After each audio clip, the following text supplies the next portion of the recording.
नमस्कार दोस्तों, आपका स्वागत है हमारे YouTube channel are all exam में। आज हम लेकर आए हैं हिंदी शिक्षण विधियों के महत्वपूर्ण प्रश्न जो आगामी रीट परीक्षा में उपयोगी होंगे। जिन्होंने अभी तक हमारे चैनल को सब्सक्राइब नहीं किया है, हमारे चैनल को सब्सक्राइब करें। उसी के साथ शुरू करते हैं अपने प्रश्नों को। भाषा कौशलों में से अभिव्यक्ति कौशल है सुनना बोलना, लिखना पढ़ना, बोलना लिखना, पढ़ना बोलना। जी हाँ दोस्तों, हमारा ऑप्शन 3 सही रहेगा, क्योंकि बालक बोलकर और लिखकर अभिव्यक्ति करता है। किंडरगार्टन शिक्षण विधि के संबंध में सत्य कथन है। यह एक मनोविज्ञान विधि है। यह उच्च माध्यमिक स्तर के विद्यार्थियों के लिए अधिक उपयोगी है। कुक महोदय ने इस विधि को निश्चित रूप प्रदान किया। भाषा के व्याकरण एवं साहित्य की शिक्षा इस विधि से नहीं दी जा सकती। जी हाँ दोस्तों, हमारा ऑप्शन 4 सही रहेगा।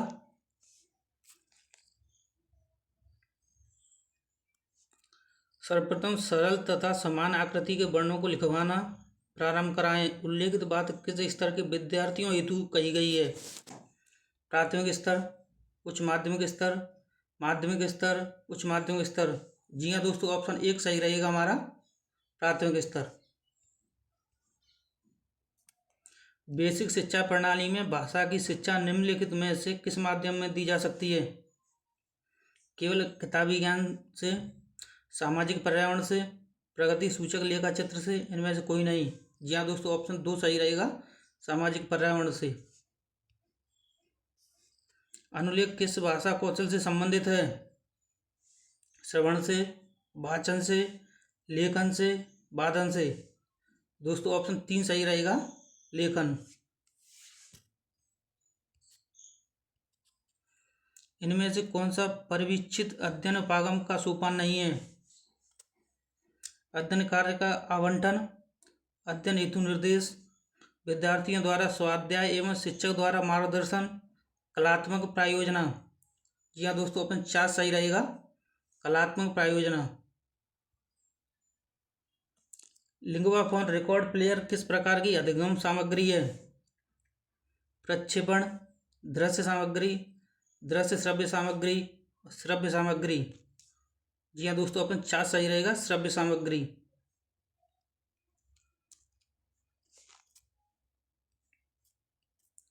सस्वर वाचन का गुण है अस्पष्ट उच्चारण, क्षिप्रता, उचित ध्वनि निगम, अस्वाभाविकता। ऑप्शन 3 सही रहेगा, उचित ध्वनि निगम। उपलब्धि परीक्षण के निर्माण में कितने पदों का प्रयोग किया जाता है? 2, 3, 1, 4। ऑप्शन 4 सही रहेगा, 4 पदों का प्रयोग किया जाता है। विद्यार्थियों के सीखने संबंधी कठिनाइयों को दूर करते हुए करवाए जाने वाला शिक्षण कहलाता है सूक्ष्म शिक्षण, ब्लॉक शिक्षण, अभ्यास शिक्षण, उपचारात्मक शिक्षण। दोस्तों ऑप्शन 4 सही रहेगा, उपचारात्मक शिक्षण। मौखिक मूल्यांकन के संबंध में उपयुक्त कथन है। मौखिक मूल्यांकन में दीर्घोत्तरी प्रश्न पूछे जाते हैं। मौखिक मूल्यांकनकर्ता निष्ठावान, सहनशील और विषय विशेषज्ञ होना चाहिए। मौखिक मूल्यांकन में समूह निष्ठता अधिक होनी चाहिए। मौखिक मूल्यांकन में विद्यार्थियों को आत्मव्यक्ति के अवसर कम मिलने चाहिए। जी हाँ दोस्तों, ऑप्शन 2 सही रहेगा, मौखिक मूल्यांकनकर्ता निष्ठावान, सहनशील और विषय विशेषज्ञ होना चाहिए। सतत एवं व्यापक मूल्यांकन का दोष है। इसमें विद्यार्थियों का निरंतर मूल्यांकन होता रहता है। विद्यार्थियों को अपनी कमियों को निरंतर ज्ञान होता रहता है। इसमें अभिभावकों को निरंतर प्रगति की जानकारी होती रहती है। यह प्रणाली तभी लागू की जा सकती है जब विद्यार्थी शिक्षक अनुपात कम हो। तो जी हाँ दोस्तों, ऑप्शन 4 सही रहेगा। क्लास में जब विद्यार्थियों की संख्या कम होगी तो उनका परीक्षण अच्छे से किया जा सकता है।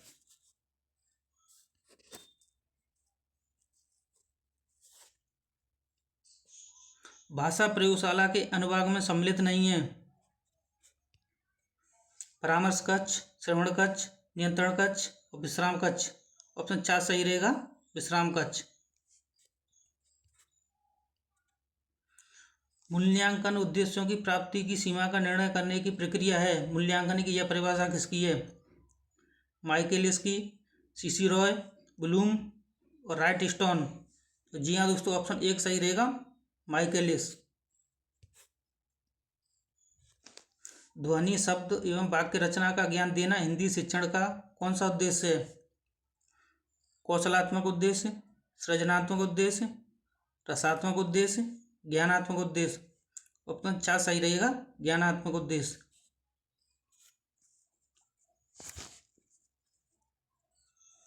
रेडियो अधिगम सामग्री है। दृश्य अधिगम सामग्री, श्रव्य दृश्य अधिगम सामग्री, श्रव्य अधिगम सामग्री, इनमें से सभी। तो ऑप्शन 3 सही रहेगा, श्रव्य अधिगम सामग्री।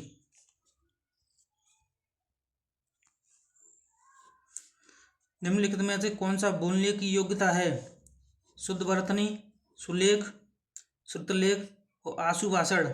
ऑप्शन 4 सही रहेगा, आशु भाषण। बहुविकल्प, सही गलत, विषम का चुनाव, युगलीकरण एवं रिक्त स्थान की पूर्ति किस प्रकार के प्रश्नों के भेद हैं? लघु उत्तर प्रश्न, निबंधात्मक प्रश्न, वस्तुनिष्ठ प्रश्न, इनमें से सभी। जी हाँ दोस्तों, ऑप्शन 3 सही रहेगा, वस्तुनिष्ठ प्रश्न। उस शिक्षा शास्त्री का नाम बताइए जिन्होंने कहा था स्कूल एक बाग है, अध्यापक एक माली और बच्चे पौधे के समान हैं। वासवर्न, डेक्रोली, फ्रोबेल, मॉन्टेसरी।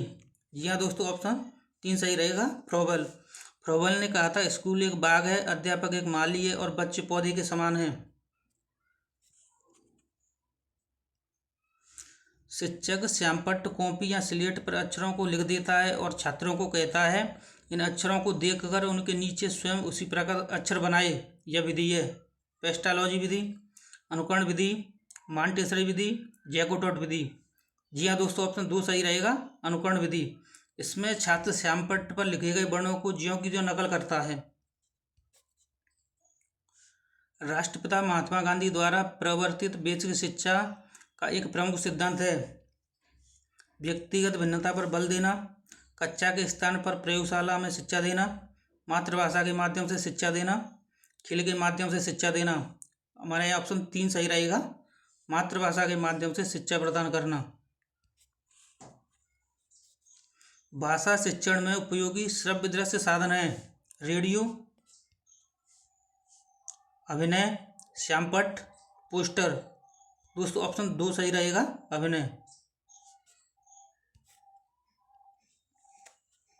व्याकरण शिक्षण प्रणाली में किस प्रणाली को विकृत रूप में सुग्गा प्रणाली भी कहते हैं? निगमन प्रणाली, अव्याकृत प्रणाली, पाठ्यपुस्तक प्रणाली, आगमन प्रणाली। दोस्तों हमारा ऑप्शन 3 सही रहेगा, पाठ्यपुस्तक प्रणाली, क्योंकि इसमें छात्र नियमों को रटता है, इसलिए इसे सुग्गा प्रणाली कहते हैं।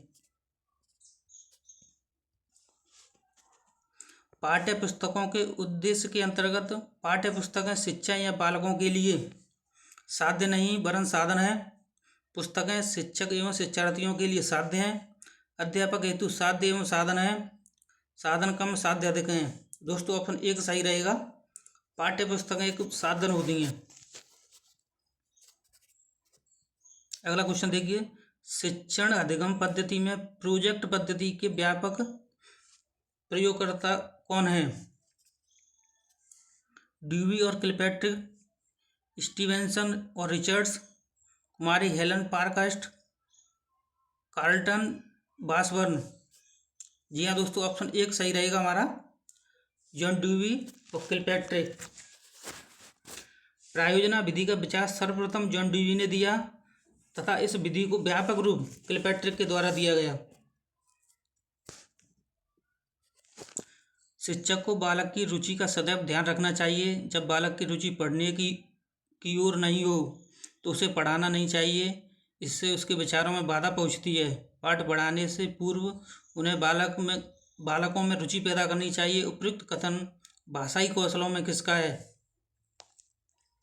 स्टीवेंसन का, कार्लटन का, हर्बर्ट का, जॉन ड्यूई का। ऑप्शन 3 सही रहेगा, हर्बर्ट का। शिक्षण अधिगम में ज्ञानेंद्रियों की शिक्षा पर विशेष बल देने वाली पद्धति है स्वाध्याय विधि, मॉन्टेसरी विधि, किंडरगार्टन पद्धति और डाल्टन पद्धति। यहाँ दोस्तों हमारा ऑप्शन 2 सही रहेगा, मॉन्टेसरी पद्धति।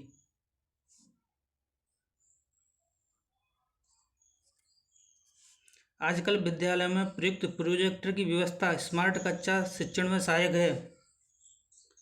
श्रव्य साधन के रूप में, दृश्य साधन के रूप में, खेल गतिविधियों के दृश्य रूप में, श्रव्य दृश्य साधन के रूप में। जी हाँ दोस्तों, ऑप्शन 4 सही रहेगा, श्रव्य दृश्य साधन के रूप में। प्राचीन काल में पाठ्य पुस्तक के लिए किस शब्द का प्रचलन था? वेद, पुराण, उपनिषद, ग्रंथ। या जी हाँ दोस्तों, ऑप्शन 4 सही रहेगा, ग्रंथ। कक्षा में बालक के पिछड़ेपन का कारण है बालक का मेधावी होना, बालक का नटखट होना, बालक में हीन भावना होना, बालक के प्रारब्ध के कारण। जी हाँ दोस्तों, ऑप्शन 3 सही रहेगा, बालक में हीन भावना होना। अच्छे मूल्यांकन की विशेषता है वैधता, विश्वसनीयता, वस्तुनिष्ठता, व्यापकता। पुनर्मूल्यांकन, निरीक्षण का दृष्टिकोण, पूर्वाग्रह, व्यापक परख, विभेदीकरण, जीवन उपयोगी, लाभपरक, सिद्धांतपरक, रोचक, भावपूर्ण, स्वच्छतापूर्ण। जी हाँ दोस्तों, ऑप्शन 1 सही रहेगा, अच्छा मूल्यांकन वैधता, विश्वसनीय, वस्तुनिष्ठ और व्यापक होना चाहिए। इस विधि में अध्यापक स्वयं ही नाटक का वाचन करता है, किंतु वह वाचन वस्तुतः वाचित अभिनय होता है और पात्रों के अनुकूल भाषा में उतार चढ़ाव आता रहता है। उपयुक्त पंक्तियाँ नाटक शिक्षण की कौन सी प्रणाली के लिए कही गई हैं? व्याख्या प्रणाली, रंगमंच अभिनय प्रणाली, आदर्श नाट्य प्रणाली, संयुक्त प्रणाली। जी हाँ दोस्तों, ऑप्शन 3 सही रहेगा, आदर्श नाट्य प्रणाली। भाषा शिक्षण विधियों में कौन सी विधि प्राथमिक विद्यालय के बच्चों के लिए नितांत व्यर्थ है? डाल्टन पद्धति, प्रोजेक्ट पद्धति, मॉन्टेसरी पद्धति, किंडरगार्टन पद्धति। जी हाँ दोस्तों, ऑप्शन 2 सही रहेगा, प्रोजेक्ट पद्धति, क्योंकि छोटे बालक प्रोजेक्ट के बारे में कुछ नहीं जानते और इससे वो कुछ भी नहीं कर सकते। वाचन संबंधी निदानात्मक परीक्षा के परिणामों में किसके प्रयत्न महत्वपूर्ण रहे हैं? डॉक्टर प्रेसी के प्रयत्न, वर्ट के प्रयत्न, AP सुखिया के प्रयत्न, इनमें से सभी के प्रयत्न। जी हाँ दोस्तों, ऑप्शन 1 सही रहेगा, डॉक्टर प्रेसी के प्रयत्न। भाषा शिक्षण में संरचनात्मक उपागम का अर्थ है बालक को कविता पाठ करवाना, बालक को श्रुतिलेख लिखवाना, भाषा की मूल संरचना का शिक्षण करवाना, भाषा के विकास में पूर्णता लाना। ऑप्शन नंबर 3 सही रहेगा, भाषा शिक्षण की मूल संरचना का शिक्षण करवाना।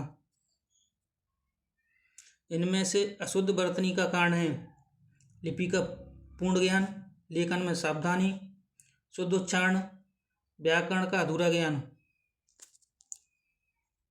ऑप्शन 4 सही रहेगा, व्याकरण का अधूरा ज्ञान।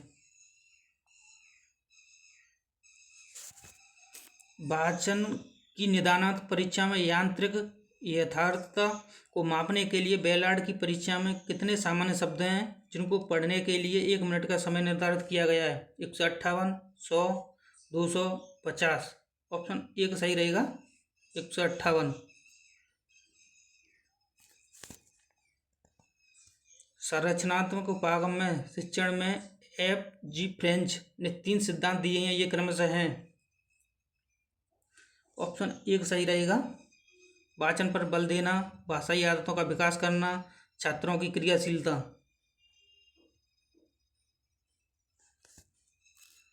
लिखने की शिक्षण विधि में पेस्टालॉजी विधि है वाणी के छोटे छोटे खंड कर उन खंडों का योग करना, गत्ते आदि पर बने वर्णों पर उंगली घुमाना, पहले पढ़ना फिर वर्ण लिखना, श्यामपट्ट पर वर्ण देख कर लिखना।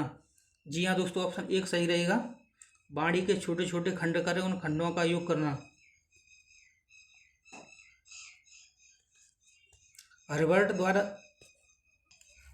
द्वारा स्थापित सहसंबंध विधि के चिंतन को आगे किस विद्वान ने बढ़ाया? Cook, Thorndike, Zeller, Pavlov. जी हाँ दोस्तों, ऑप्शन 3 सही रहेगा, जिलर।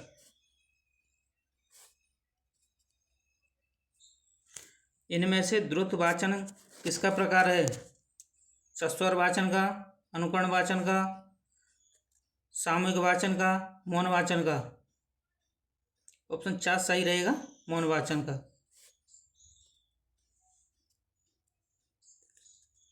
मॉन्टेसरी शिक्षण विधि के संबंध में सत्य कथन है।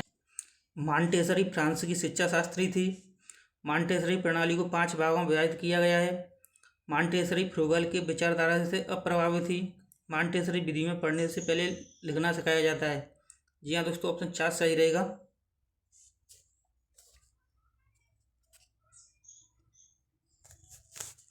अभिक्रमित अनुदेशन विधि का सिद्धांत है। ज्ञान की पूर्ण इकाई का सिद्धांत, सामाजिक सहयोग का सिद्धांत, क्रमिक लघुपदों का सिद्धांत, व्यक्तिदष्ट सिद्धांत। ऑप्शन 3 सही रहेगा, क्रमित लघुपदों का सिद्धांत। सूक्ष्म शिक्षण उपागम का उद्देश्य एवं लक्ष्य होता है विद्यार्थी के व्यवहार में परिवर्तन करना, शिक्षक प्रशिक्षणार्थियों के व्यवहार में परिवर्तन करना, सस्ता प्रदान के व्यवहार में परिवर्तन करना, विकल्प 1 दोनों। यहाँ जी हाँ दोस्तों, ऑप्शन 2 सही रहेगा।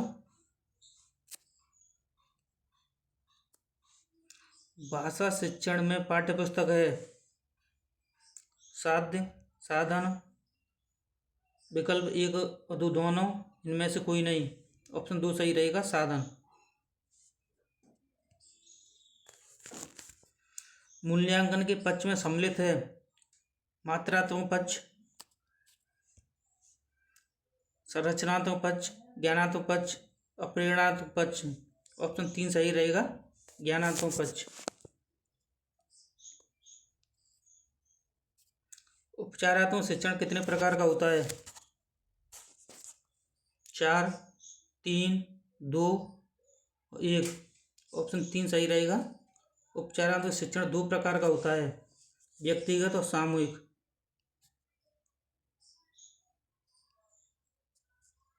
भाषा शिक्षण में सबसे कम महत्व की अधिगम सामग्री है चित्रकथाएं, शब्दपट्टी, मानचित्र, वाक्यपट्टी। ऑप्शन 3 सही रहेगा, मानचित्र, क्योंकि भाषा शिक्षण में मानचित्र की सबसे कम जरूरत पड़ती है। मूल्यांकन की प्रक्रिया की व्यापकता छात्र के समस्त व्यक्तित्व पर अपने प्रसार का उल्लेख करती है, न किसी लेवल उसकी बौद्धिक उपलब्धि का। उपयुक्त कथन किसका है? टारगर्सन का, एडम्स का, रेमर्स एवं गेज का, किवलिन का। जी हाँ दोस्तों, ऑप्शन 3 सही रहेगा, रेमर्स एवं गेज का। इनमें से प्रक्षेपक सामग्री नहीं है slide projector, gramophone, overhead projector, epidiascope. Option 2 सही रहेगा, ग्रामोफोन। उपचारात्मक शिक्षण के संबंध में सत्य कथन है। जी हाँ दोस्तों, ऑप्शन 4 सही रहेगा हमारा यहाँ। उपचारात्मक शिक्षण व्यक्तिगत अधिक होता है। मानसिक योग्यता का परीक्षण किया जाता है उपलब्धि परीक्षण में, बुद्धि परीक्षण में, व्यक्तिगत परीक्षण में, इनमें से कोई नहीं। ऑप्शन 2 सही रहेगा, बुद्धि परीक्षण में।